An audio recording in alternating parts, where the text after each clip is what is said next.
Assalamu alaikum. Story time. Alors vous me l'avez beaucoup demandé, je vais enfin vous raconter comment j'ai rencontré mon mari, mon joker, mon husband.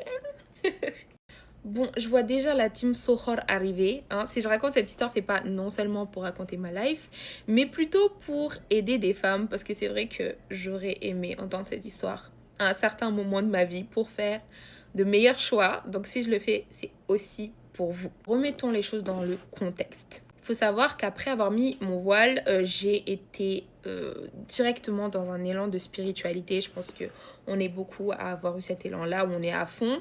En fait, j'étais tellement à fond que pour moi, c'était impensable de refréquenter un homme. Je ne voulais qu'une chose, c'était le mariage.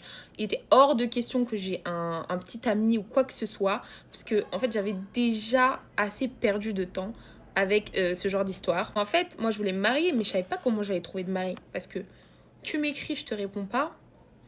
Même si tu vas me draguer dans la vraie vie, je vais pas te répondre. Si je trouve quelqu'un qui me plaît, je vais jamais aller le voir.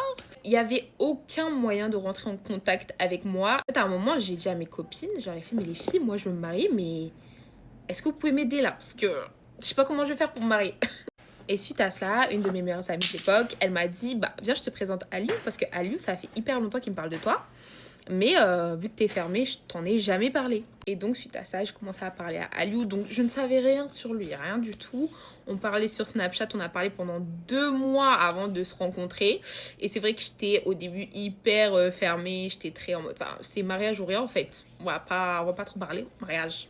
Et suite à cela, Aliou a commencé à me faire goûter au Princess Treatments.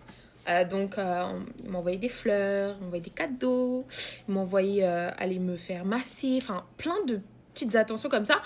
Pour maintenant, moi, j'ai jamais eu ça de ma life. Vous voyez, j'ai jamais eu un gars attentionné. C'était jamais le gars que j'aimais, tu vois. Genre, c'était toujours le vas-y lui. Du coup, pendant très longtemps, je suis restée ultra pessimiste. Genre, j'étais en mode non, c'est un manipulateur. Non, il est pas sincère, c'est trop, c'est too much. Genre, tellement que j'avais pas l'habitude d'être bien traitée à ma juste valeur. Genre, pour moi, c'était un truc de fou ce qu'il faisait. C'était hors du commun, extraordinaire. J'étais tellement fermée qu'à un moment, je lui ai dit, écoute, moi, je peux pas. Tout ça, c'est trop. That's too much. Et j'allais le laisser carrément. J'allais arrêter de parler avec lui parce que vraiment, genre, j'avais trop peur que ce soit un faux semblant. En fait, suite à ça, il m'a dit, écoute, faille. Genre, moi, ça fait très longtemps que je veux te rencontrer.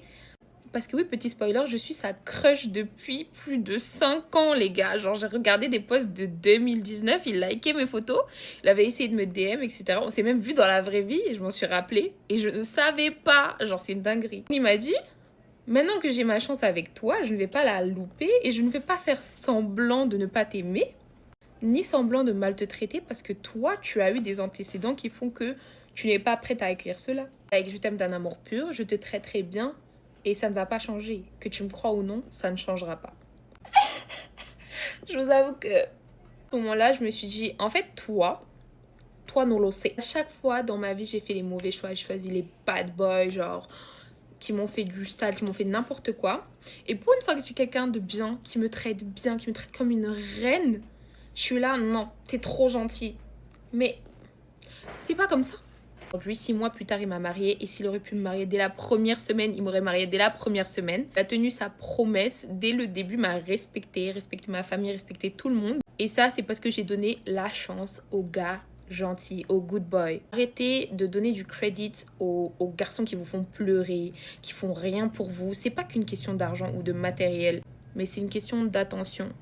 Aujourd'hui, j'ai un mari qui, s'il avait 100 000 francs, je sais que les 90 000 francs, ce serait pour moi. Et c'est ça l'important. C'est pas la richesse, c'est pas la quantité, mais c'est plutôt la générosité et comment on te traite. Donc voilà, mes go. Si vous voyez un gars gentil autour de vous, arrêtez de donner du crédit à l'autre clochard là, qui vous traite mal.